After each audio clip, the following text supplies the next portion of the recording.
Hello, my fellow dinks. It's another Wednesday. That means it's time for another hump day. What a crazy time in the Carolinas. I know JB has a lot of friends that have been touched by this. My son is home without electricity for over a week. What a crazy storm we just endured, and in places that would never expect to have a hurricane. So before we go any further, our hearts go out to everyone out there who has been affected by the hurricane and all the trials and tribulations that come after that. So with that said, maybe you're around, maybe you found some power somewhere. Maybe you're just on your phone, but we're glad you stopped in for Hump Day Happy Hour with Dentists in the Know. This is your backstage pass for current trends, politics, and education in the dental world. It is live, and it's over a little cocktail, which tonight is in my really cool tumbler, which I'm excited about. I do this show with some of my best friends in the world, Dr. Chad Duplantis and Dr. Jennifer Bell. And as you all know, we are all dentists, we are all educators, and we are all business owners.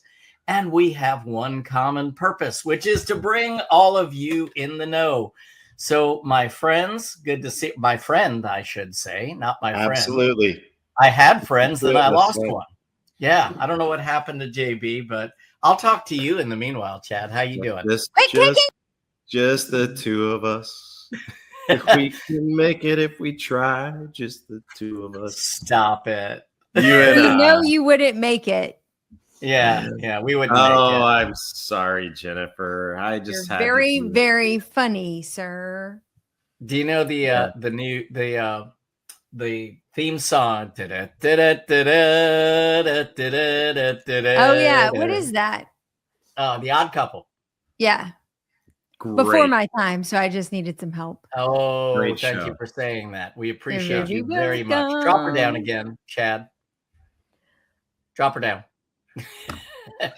I like it better like this. Hey, let me ask a question, because I find this rather amusing. Okay, Jennifer is younger than Jeff and I, and you threw out the Odd Couple, right? And you and I always do a lot of movie references, and you and I always seem to be on the same page. We get it, right? Like right before I got on the show, I saw these cans. I believe they hate these cans. Okay. I do know that one. Okay. So last weekend I'm playing golf with the donk, right? And I throw this one out there. Okay. And I want to see if either of you all get this. Chancho, sometimes it is okay to wear a stretchy pants. Chancho, that's an SNL reference. Oh, no, wait. Chancho, that's from Nacho Libre. Yes! Yeah. JB, did you know that? No. Okay. So anyways, I like toast. So I like poopies. So anyways, Walsh and I, we're playing golf, and we're on like the 16th green, and I throw that reference out there. And Walsh is like, man, I don't know, you got me. I was like, you've never seen that movie before? And he goes, no. He goes, what movie is it? And I go, dude, it's Nacho Libre. And we're playing with these two dudes that we don't even know, these two Texas rednecks, and all of a sudden we hear, what the is wrong with you, man? You ain't ever seen Nacho Libre? So anyways, now I have the joy and privilege of working with Dr. Walsh's better half on Mondays. And when she came in on Monday, I was like, Lindsay, tonight you have to go home and you have to make your husband watch Nacho Libre. And she looks at me, she goes, he's never seen it? I'm like, it's bad when your wife is even disappointed in you. It's really bad. So, Ryan Walsh isn't here to defend himself tonight, but that was really disturbing that he's never seen it. Huh. Yeah. Yeah. JB, what's eating you today? Not nachos. No.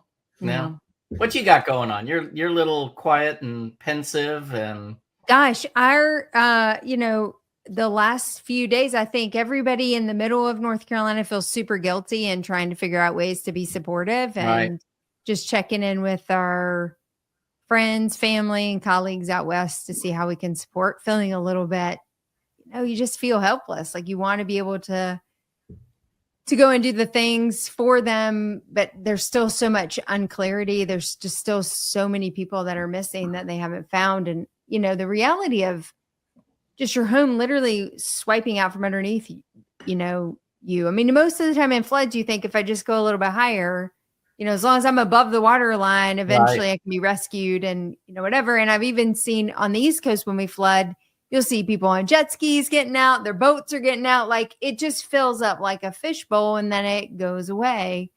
This was such a unique tragedy. And I don't think anybody expected it. So I'm not pensive. I think I just feel like I'm in this very weird purgatory, wanting to help and support our friends and family out west, but not quite having enough clarity yet on what we can do. I've seen a couple of folks posting, like Linda Miles posted today, trying to basically relocate a doctor short term so they could work to earn income because their practice was awash. And so it will be quite some time. Even those practices that weren't affected, it looks like it'll be weeks before they'll be able to get back in just because of the infrastructure to get to the offices. So even the offices might be okay. No parking lots, no roads to get into that. And plus all the patients are still without power and water. I mean, this is an extended period of time with no water, power, or cell service. It's a very unique, it's a reminder about how much we have to be ready for things that are outside of our control and how much we depend on all of these infrastructures and things to be there for us when we need them. And, at the end of the day, Mother Nature seems to always win, and cell phone towers get impacted, power and water, et cetera. So it's been an interesting 4 or 5 days, really. Yeah. I would agree. So many of us go back to and think, oh, we've been through a crisis because we went through COVID. And the facts are, we all went through COVID. There was PPP money. There was, what was that? Health service money. I mean, there was always something for everybody throughout COVID, but we don't think of the people that have gone through a natural disaster or a fire or a flood or something like that. And there's no PPP money. And these people are really just kind of sitting around with nothing. And so we do have a lot to be thankful for. And we also need to reach out and help our colleagues whenever we can, because this truly is devastating. So I feel bad. I kind of talked about Nacho. And I do honestly, I want to say this, Chad, on that note, is that, our Dinks community is a community. And, if I know a lot of people in the upstate of South Carolina who have never had to fear a hurricane before in their life that are still without power and still expected to be at least another week before power is restored. And, there's just so many things that come up. So don't be afraid to reach out, because we've got some great people in our group from all over. And, we all have different resources and we may be able to help. So we may not either. And sometimes it's just okay to talk about it. So anyway, our hearts really do go out to everyone out there.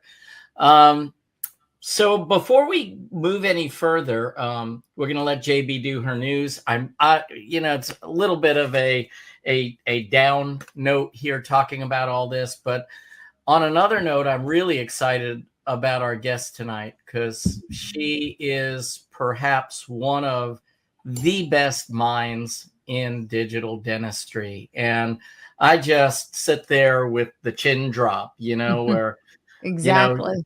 The picture in repose is me listening to Marta, just going. You're just Emma the whole time. I don't have to say Emma. It's Marta. Yeah. Marta. Yeah, Marta. Anyway, Dr. Just Marta. so we're also then judging your incisal edge position. That's right. There you go. You're not at cusp of zero. I don't want to talk about it. Yeah.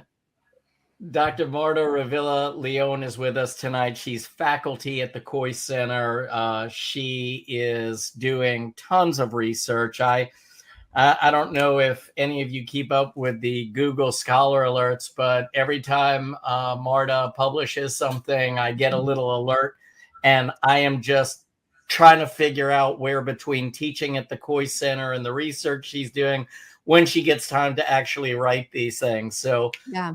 but her research is absolutely amazing.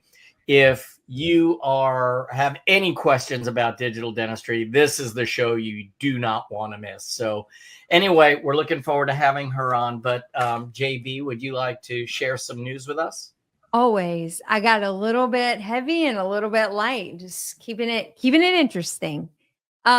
First off, just to dovetail to what we talked about for hurricane relief, many of the dental societies, the ADA, as well as the AGD, and a lot of local constituencies as well, are out there to help, even if you're not a member.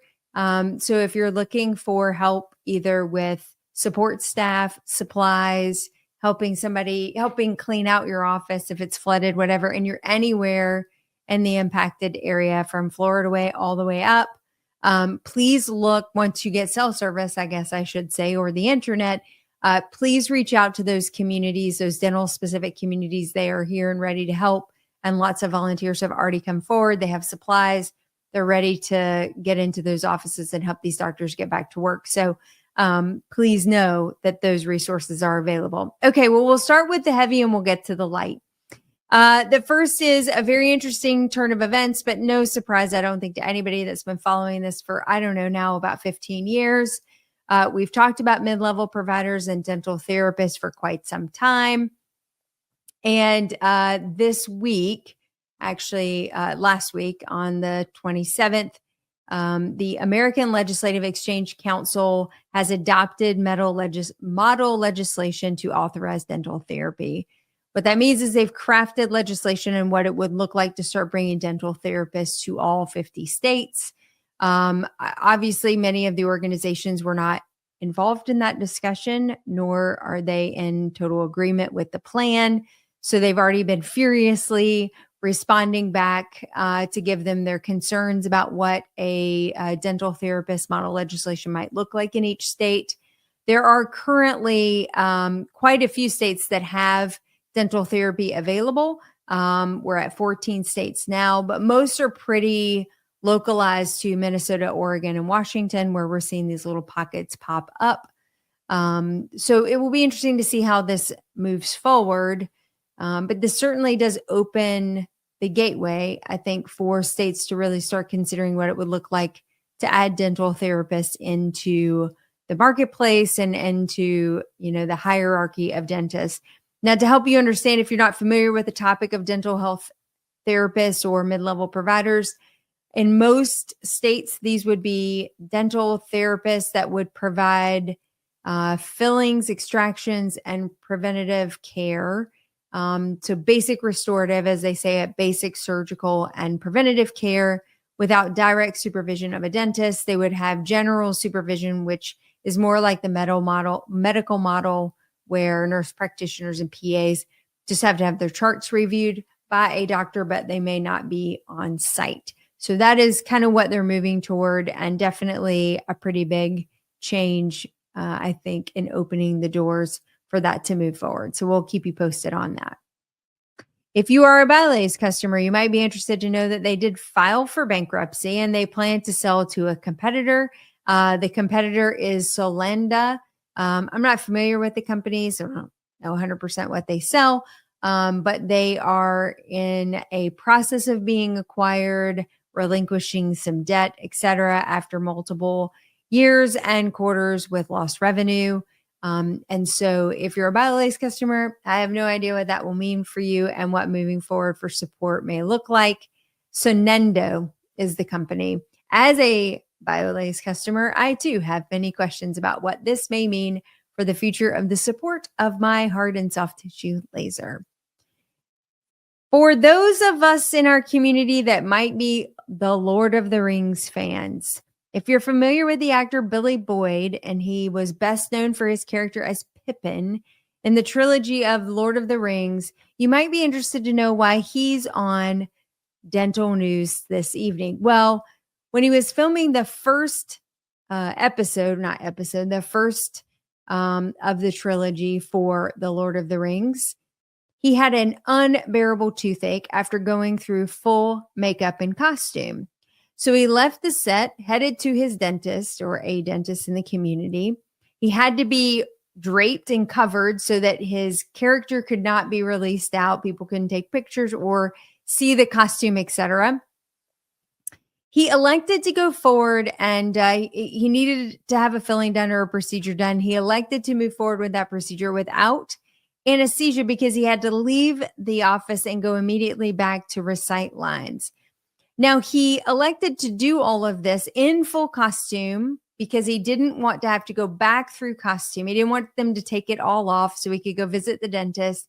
So he came in full costume because it took hours to transform him into this character each time, including his hobbit feet with the little hairs that come out of it.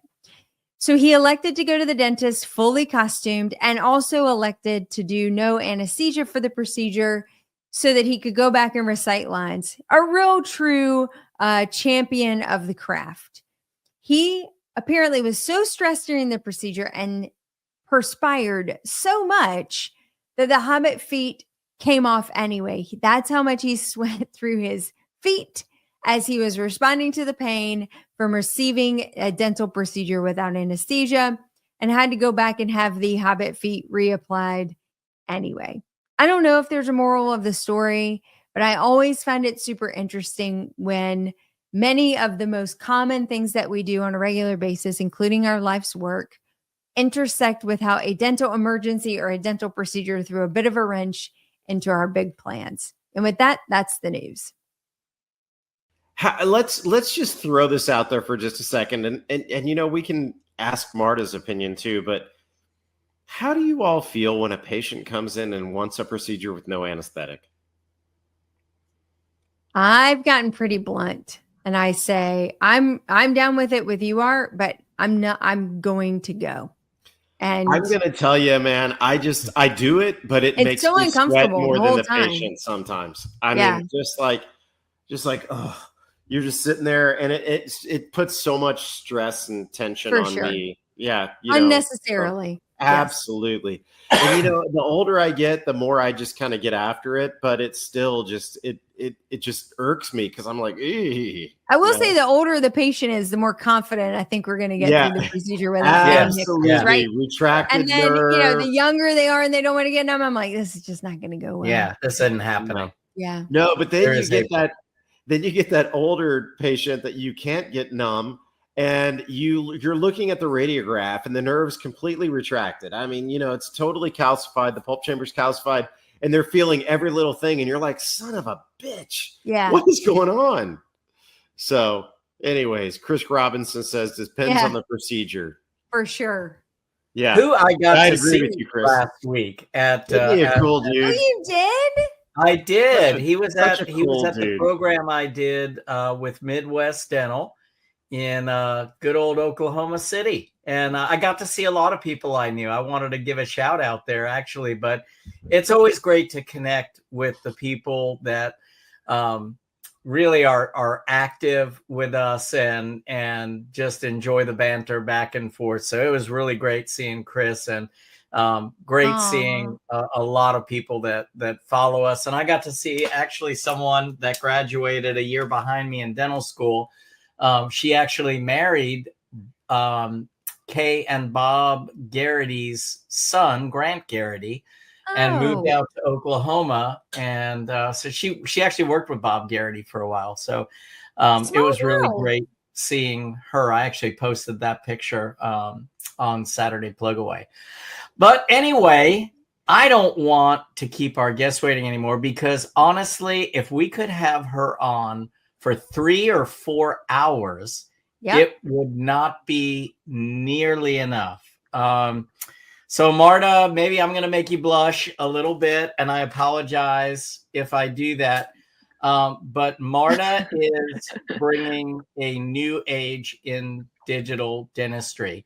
Marta joined up forces over at the Coy Center, And she has been on faculty there. She's the director of research and digital dentistry at the Coy Center. And what she has brought to the table is really second to nothing that I have seen out there, because as everyone knows, and maybe you don't know if you've not been out to the Coy Center or not taken any of the Coy's courses, but really evidence-based dentistry is something that we have to pay attention to. And so digital dentistry has really been kind of the Wild West. It's been, okay, check out this new scanner. Okay, check out this new printer. And really, the literature hasn't had time to catch up with the technology. And that's really what Marta is doing at the Coy Center, is she's kind of marrying the science with all these great digital technologies and helping us figure out, okay, maybe this is not so accurate. Maybe this is more accurate than we thought it was. Maybe we don't need any more of these analog procedures. So anyway, you are all in for a treat. Dr. Marta Revilla-León, she got her PhD in prosthodontics in Amsterdam at, is it ACTA or ACTA, Marta? We call it ACTA, but it's ACTA. It's the same. Okay. All right. I didn't know, I want to be cool. I want to be hip with it. I want to say it right. You want to get jiggy with it? I want to get jiggy with it. And now you're not cool anymore just by saying that. Yeah, just by saying that. Yeah, that just dated her you master's in science and dentistry in prosthodontics at the UW in Seattle, Washington. She's been a specialist in digital dentistry with more than 200. I mean, that's pretty darn amazing, because I find writing articles painful. I love it. It's rewarding, but it's really hard and time consuming. So to have 200 publications under your belt at this point, and they've all been peer reviewed publications. So that's just pretty amazing. Mostly in the area of digital dentistry. She's also affiliate faculty at the graduate prosthodontic program at UW and also at Tufts University in Boston. So it is with great pleasure and really a lot of humility that I say thank you for joining us tonight, Marta. And let's get right into it. How are you tonight? Thank you so much, Jeff, for your kind words and your introduction. You are very kind. It's my pleasure to be here with all of you. It's been a while since the last time. I think it's like 2 years ago that we had a small talk. It's so nice. I feel very honored to spend some time with you, and it's my pleasure. Well, we're glad. Marta's not from here, by the way. No? It's very hard to tell. No, you can't tell. But that's not Southern. Marta, where in Spain were you born? I was born in Barcelona, but I moved to Madrid when I was 9. So I just wanted to hear you say Barcelona. I wanted to hear that too. I love Barcelona. I knew the answer to that question, but I wanted to hear her say Barcelona. Yes, from Barcelona. Yes, very nice city. I love Barcelona. Yes. So let's get right into it, and let's talk about what has happened in evidence-based digital dentistry. So as I said, digital has been kind of the Wild West. There's something new introduced every day. There are different technologies. And what made you decide that you wanted to go down this path of really becoming an expert in digital technologies and maybe sorting out creating a path for dentists to make sound decisions in how they move forward into this new era? I think we all go through the same phase. You start working, then you buy maybe a new technology, and then you want to use the technology because you did an investment, right? And then if you have not a deep knowledge in this new technology because it's relatively new compared with analog procedures, then you start being not predictive. You do a case and sometimes works, sometimes it doesn't work. So I started working a long time ago. The first time that I bought an intraoral scanner, and I was in practice, and I was not as efficient, as predictable as with my conventional impression methods, for example. So at the point I was deciding like, no, I cannot look bad in front of my patients. I cannot grab the scanner and I cannot have a bad outcome, right? So I was in a corner and I was like having dust. And then after a while I said, hey, I spent so much money on this thing, I need to use it. So, you start doing research, you start calling your friends, hey, Jeff, what do you do in this case? Did you see my scan? And this is how we learn digital technologies. Because as you mentioned, we don't have knowledge at that time. We didn't have enough evidence. So we didn't have an evidence-based digital dentistry. So we always have the early adopters that develop the protocols, but we didn't know if it worked or not. That was the only way to implement the technology. But today we have data, we have evidence-based digital dentistry. So we can implement the technology and we can be predictable. We can even obtain the same or even better outcome than with our conventional methods. So I think that this is very important. I always say the same example. We need to become the 2.0 users. So the 1.0 users are those that just start with new technologies. So you believe that everything works, life is so good, you have technology, you are super cool, but that's not true.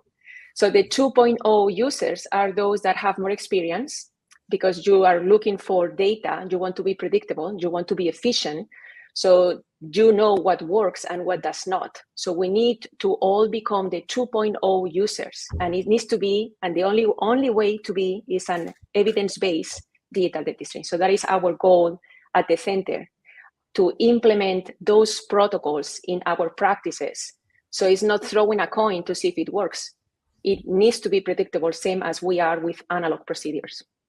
Do you find that difficult to keep up? I mean, the rate at which, even on the ground level as clinicians, we find it daunting to keep up with the next generation, the next software update, the next this, the next that, because the companies are innovating and evolving so fast that then the clinicians, the research, the evidence-based dentistry is then having to catch up to help validate and convince or show to the clinicians that in fact it works in these scenarios and it doesn't work in others.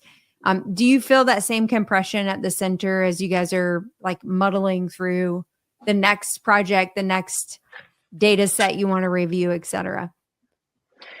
This is challenging for everybody. Technology evolves fast, new scanners came to the market, materials for printers. It's very hard to be on the top of everything. And I think that this is one of the strengths of the COIS Center. And I'm sure that you are familiar. We read 28 journals per month. So we try to be updated with all the publications. So I read all the digital content. Then we always keep updated with companies, with all the latest scan bodies, jaw trackers. We have a great communication, so we have the information coming. But also our courses is not a mono brand. So we have multi-brand, meaning like when we teach a clinical protocol, it doesn't matter if you have one brand or another. You need to understand the concept. What are the factors that you need to consider? And then if you have one brand on another, you will apply the concept differently, but you all will be able to do that. So I think that is one of the strengths of the center.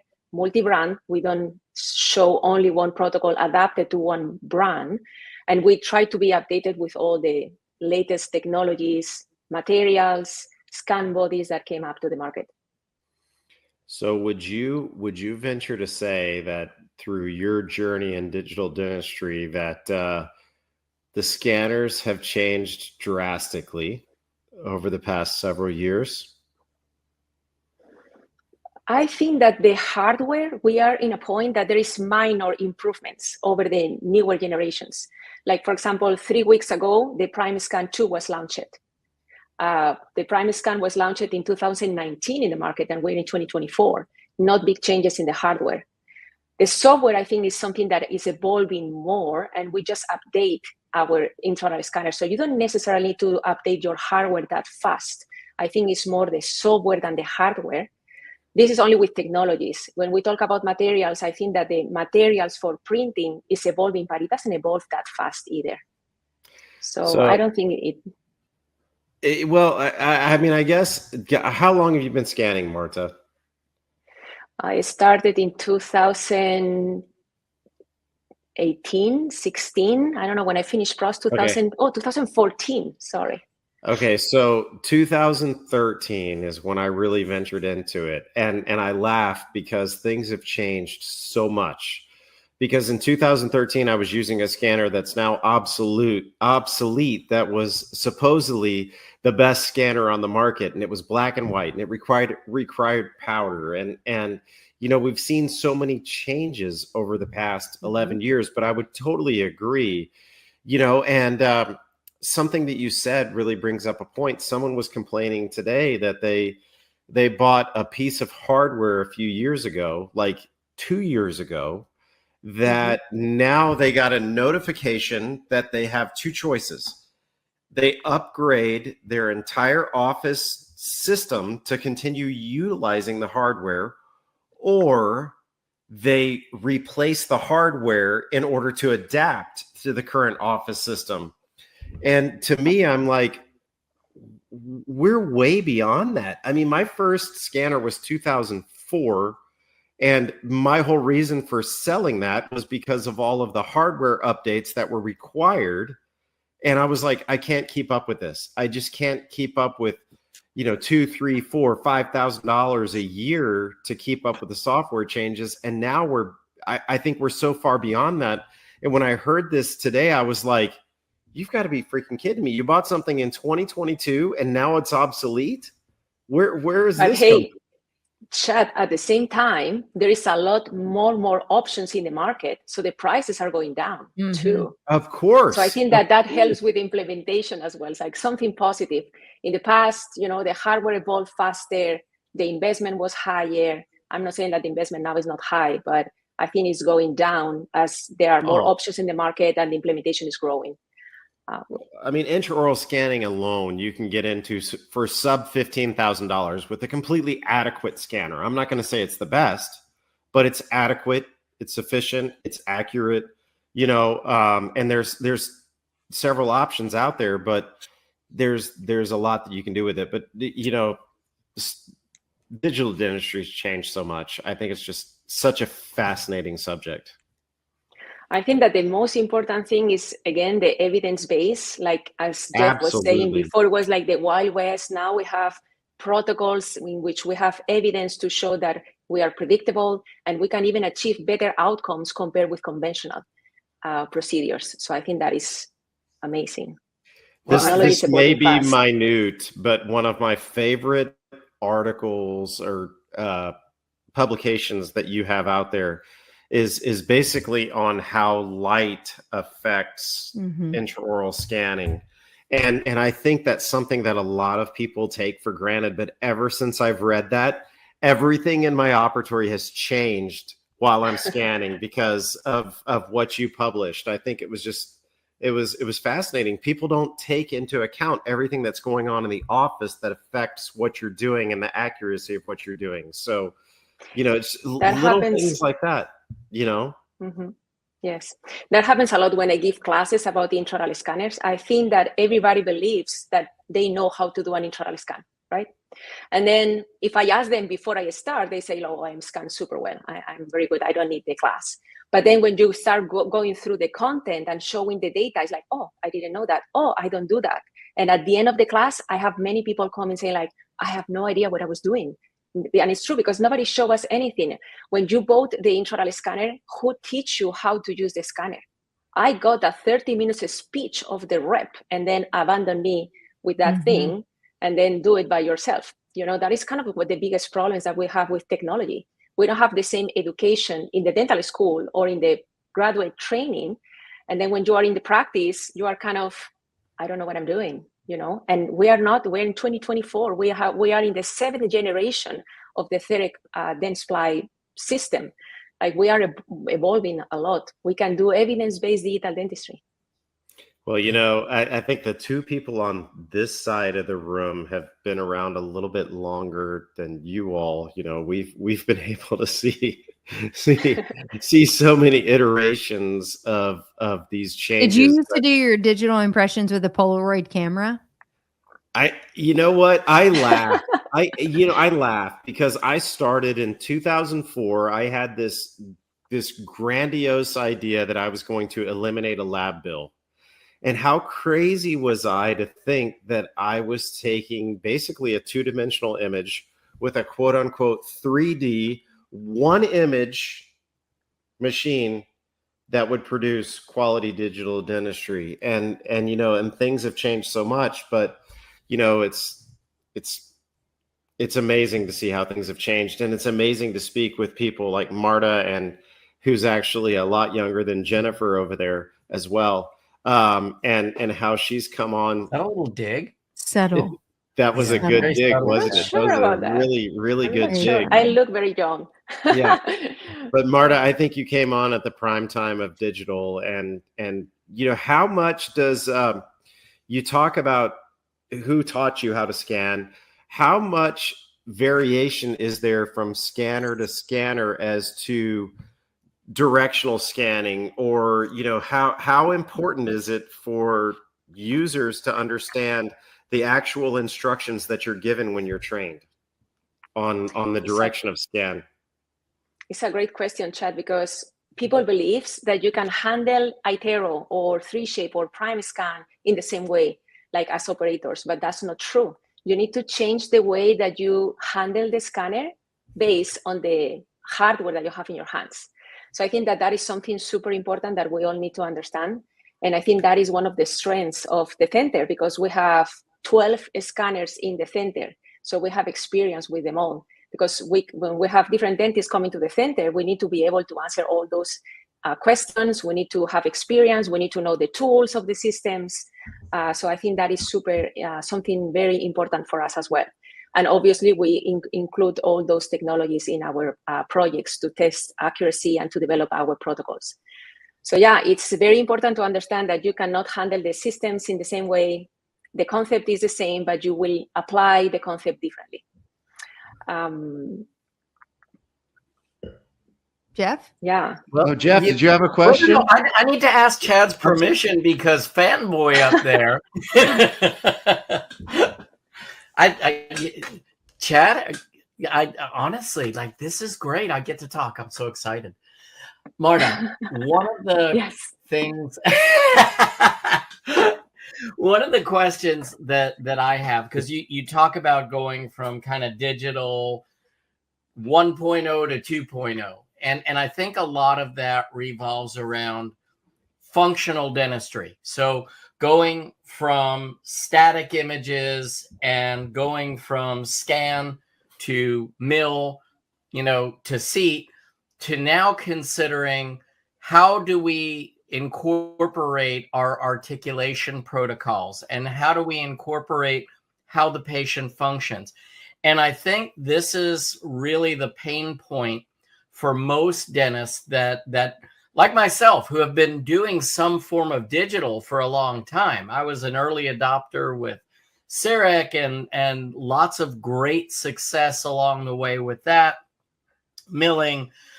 But really where the dip, as John Coyce would describe it, occurred was, okay, how do I take what I know about function and then how do I marry what I know works in analog dentistry with the facebow and the Panadent articulator or the 83 articulator, whatever you use.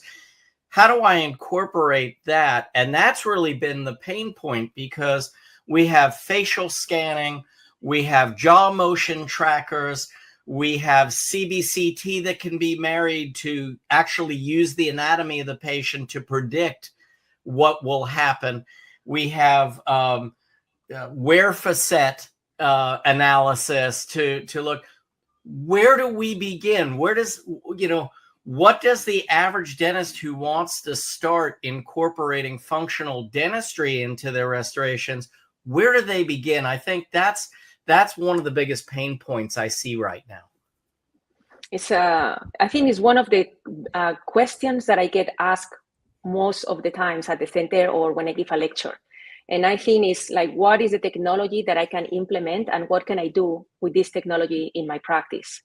And I always ask the same thing, like, what do you do, or who are you? Meaning, like, what is the profile of your patients? It's not the same if you do a lot of aligners or if you do a lot of full arch implant prosthesis, because the technology that you're going to apply is different. If not, it doesn't make sense, right?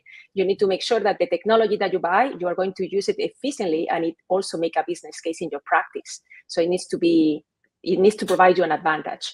So that is something that we need to consider, because depending on what you do in your practice, the technology that you may buy, it may be different. But let's say you have multiple technology options. You can go from an intraoral scanner, facial scanner, jaw tracker, or even 3D printers. So depending on what you do, you may choose what is the best technology that is going to help you to be more efficient in your practice. So that is one process that we all need to go through. But it's a lot of things that you can do with technology. You can start doing data acquisition. We all need to acquire the patient information digitally. You can start with your casts for diagnostic purposes. You can do your cast for fabrication restorations. You can do a lot of things with intraoral scanners.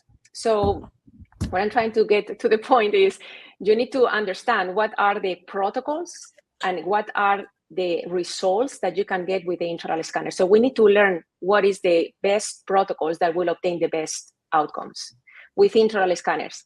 When we talk about articulators that you were asking, what are the digital facebows that you can acquire, that you can do in your practice, right? We don't even need a facebow anymore. We develop a scan body that you will record the reference plane, and you don't need to do any more facebows anymore to transfer the maxillary cast into the virtual articulator.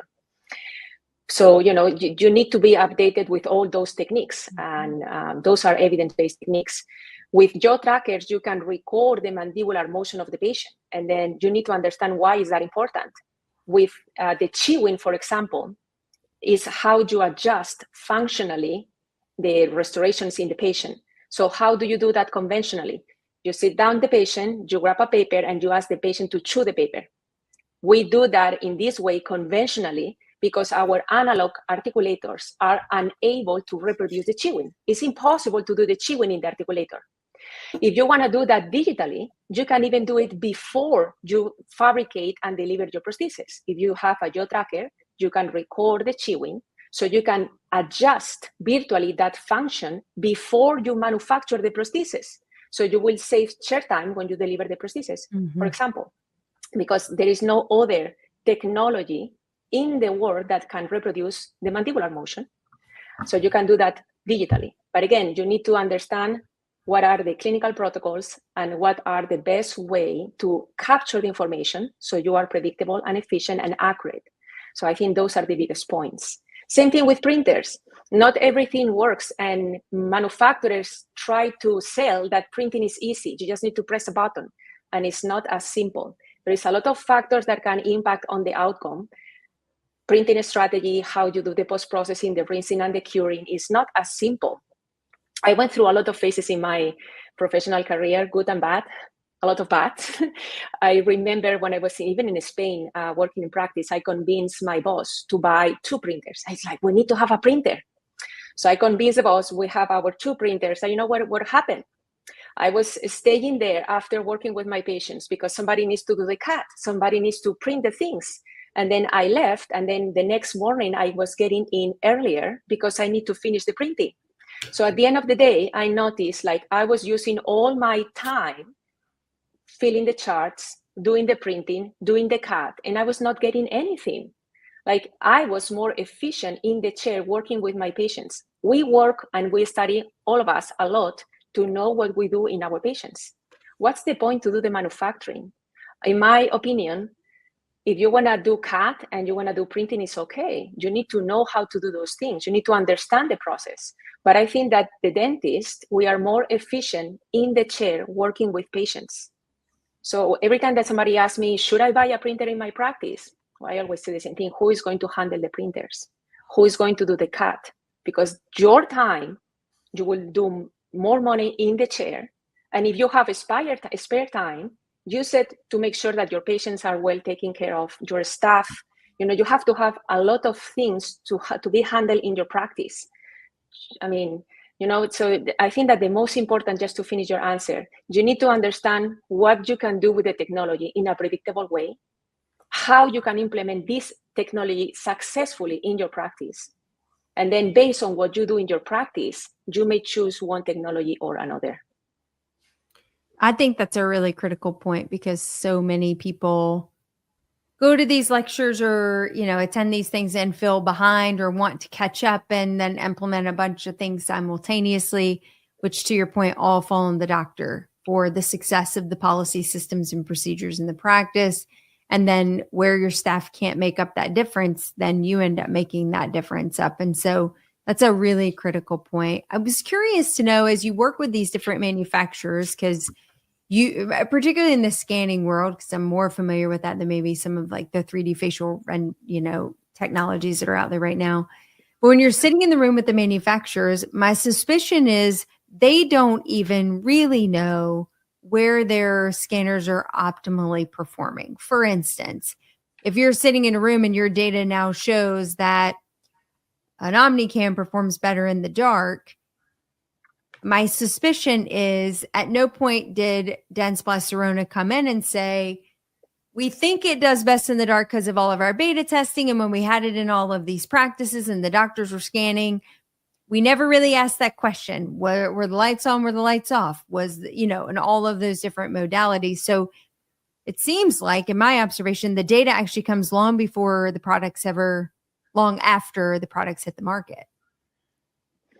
Well, that's a strength of the independent research. You may have an idea, then you do a project, and then you discover something that maybe the manufacturer is not telling us, but I don't think that they don't know. I think they know, but because when, if you talk with engineers, they all know that light influence on the accuracy of scanners.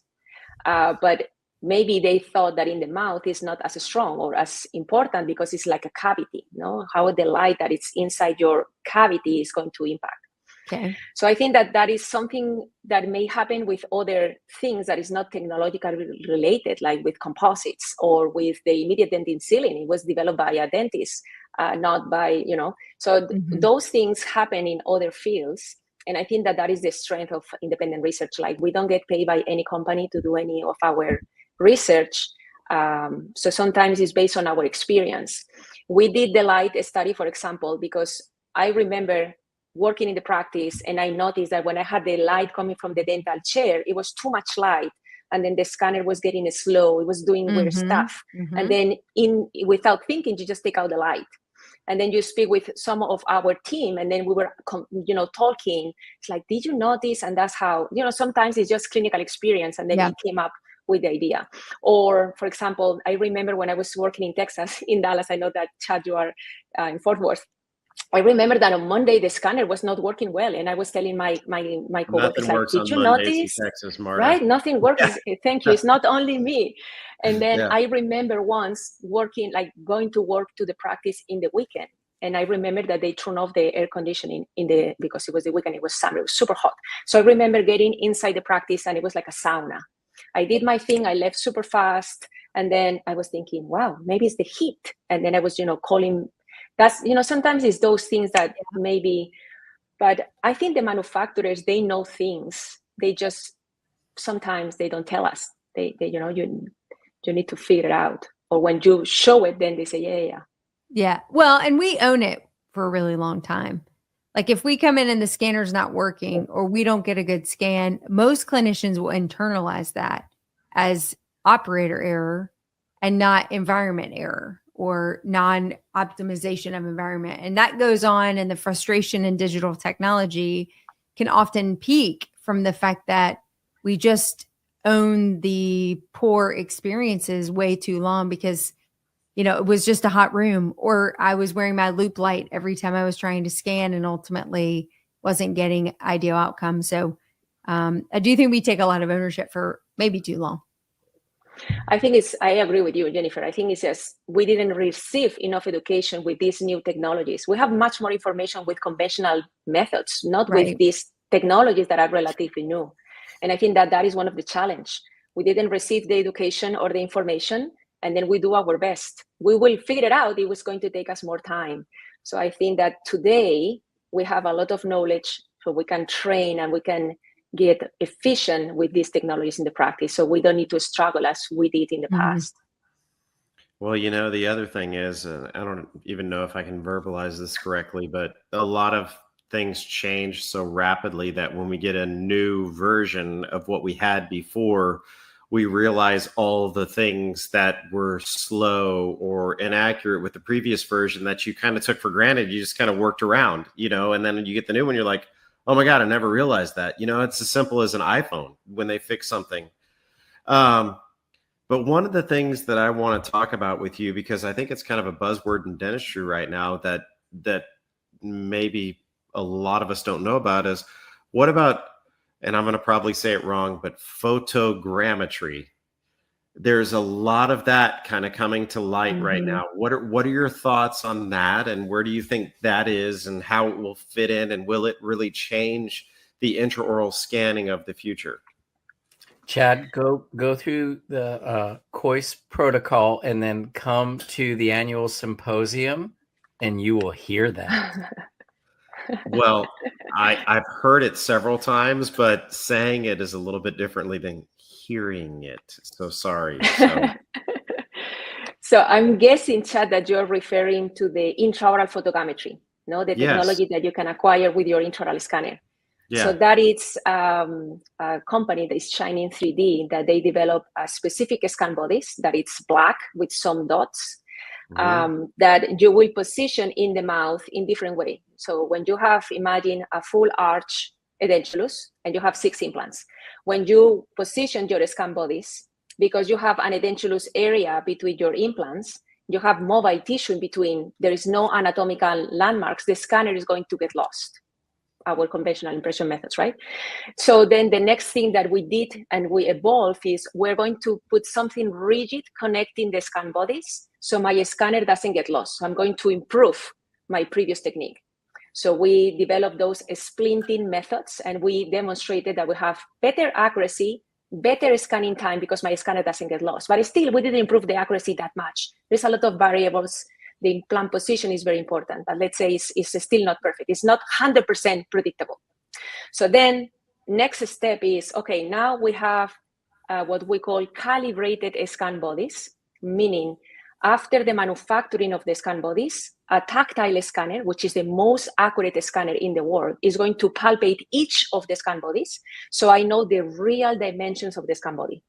So when I put the scan bodies in the mouth and I do my scan, the dimension of the scan body in the scan is distorted because of the intraoral scanning per se. So the manufacturer, what it does is measure the distance or the dimension of the scan body that is distorted in the intraoral scan. But because you know the real dimensions, they can correct the distortion. That is kind of the calibrated scanning methods. That is kind of an improvement from our previous technique. So we are getting better. But now we have what you were mentioning, the intraoral photogrammetry. So as you know, the extraoral photogrammetry is you have those cameras, you put some markers in the mouth, and then with the extraoral camera, you're going to take pictures with different angulations. And then with this picture, the software can locate the implant position, the 3-dimensional implant position. So if you have that concept, what the system is doing is using pictures, is going to identify some markers, that is normally some dots, and then those dots tells the implant position. So this has been developed for an intraoral scanner. So the difference is you have now an intraoral scan body that is black with some dots. So when you do your intraoral scanner, the scanner is going to identify those dots, and the dots locates the implant position. So it's a merge with the extraoral photogrammetry and the intraoral scanning. So in this way, you may have the most accurate implant acquisition method. We don't know yet. We don't have data regarding the accuracy of this intraoral photogrammetry, but the concept is blowing. Like it's super interesting. I'm mixing the extraoral photogrammetry that we know that it works very well, even better accuracy than conventional methods. But now you may not need to buy those expensive technology. Now with your intraoral scanner that you can do a crown, you can do a COIS deprogrammer, you can also capture the implant position with this intraoral photogrammetry technology. But again, we don't have data yet. We're doing different accuracy studies, but I cannot share the data yet. But it's very promising. So here's what everyone wants to know is, are you going to be at IDS this year in Cologne, because we need somebody that can take all of that information and say, don't waste your time there. This looks cool. I get so taken back. I remember going there several years back and seeing the first zirconia printing, and it was a huge machine, and looking at the photogrammetry back when it first came on, and just being blown away by all this stuff. And it's so easy to be sold on a lot of those things, but unless you have somebody that can break down and say, okay, you might want to wait on this, or this looks really interesting, are you going to be there? And could we interview you after that? By the way, the Dinks will be there, so we might have to do an on-site interview. That would be nice. For sure, I'll be there, because that is like Disneyland, right? It's Right. amazing. You have all the latest of all the companies. But I have a better answer for you, Jeff. And I'm not trying to sell you anything, because what is happening at the center is we have developing so much data. We have a lot of technology. We have been trying to implement all those protocols and concepts in the core courses, but those are already very busy with content. So we got into a point that we decided to create a new course at the center. So we have now a 3-day course. It's all about digital technologies. So there you have all that you have been asking for. We have the technologies, we have the clinical protocols that are evidence-based. What are the protocols that you can implement with any technology, and you will be efficient and predictable. So you have there all the latest technologies. We have all the technology available. We explain you the different technologies, the outcome of or accuracy of all the technologies. So there you can learn what is predictable, where we are, and what can you implement in your practice. Well, here's a follow-up question then, is does someone have to go through the COIS continuum in order to sign up for that? Do you have to be part of all the other core courses at the COIS Center to sign up? Because obviously this is something that would be so valuable to so many people.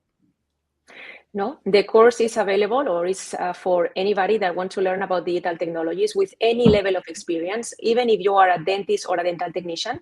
In the last course that was in September, we have 25% of the attendees were dental technicians.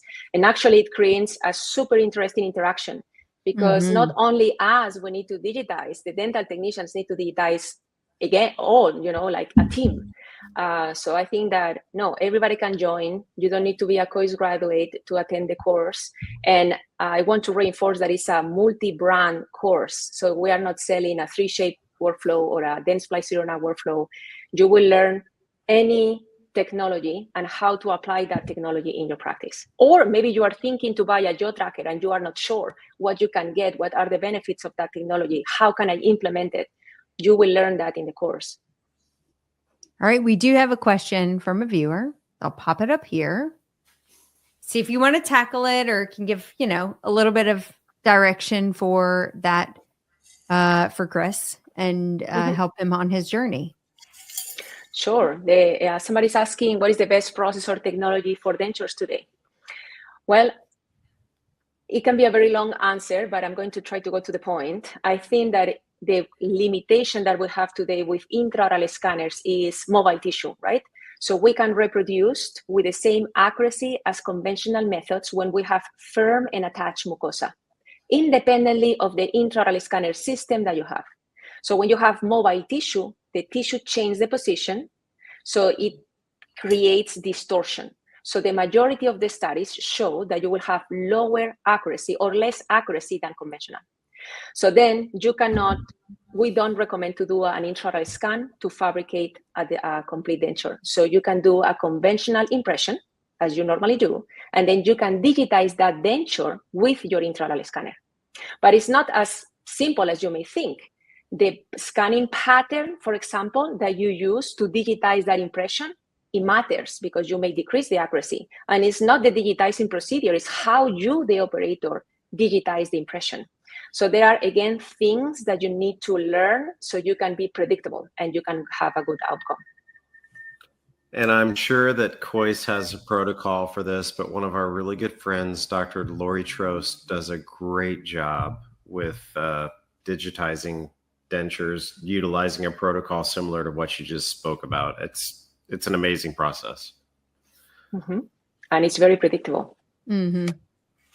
Well, we are just about out of time. We could go another 3 honestly, hours. The thing that makes me the happiest is learning, and for everyone out there that's going to hear this in podcast and view this over the next couple of weeks, is that you don't have to be a graduate at the Kois Center to take your course.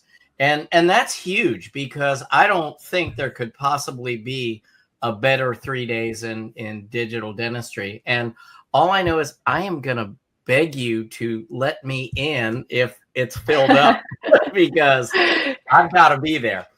Anyway, so great to see you again. Thank you for taking time out of your busy schedule to be with us. Chad, do you want to close us out? Sure, I'd be happy to. So, as you all know, Dr. John Kois runs a wonderful teaching facility in the Pacific Northwest. He takes only the best of the best. He steals people from Dallas, Texas, to go up to the facility, and that's where he's gotten Dr. Revilla-León. She is just so fantastic. If you want to learn more, go to Dr. Kois's, the Kois Center, and see what they're teaching. All independent research, wonderful research, predictable workflows. Everything that they do is top notch. But beyond that, digital dentistry it's here to stay. It's been around for a long time, but I think we're kind of at a tipping point. Greater than 50% of dentists are utilizing intraoral scanners now.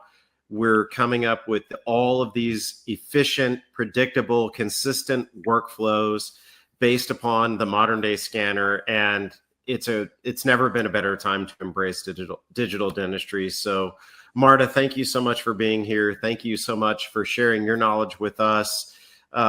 Just Google her name and you'll find a plethora of articles relating to digital dentistry, and look into the Kois Center for furthering your education and your on your digital journey, I will say. So thank you all for being here, and hope everybody has a wonderful evening, and we'll see you next week.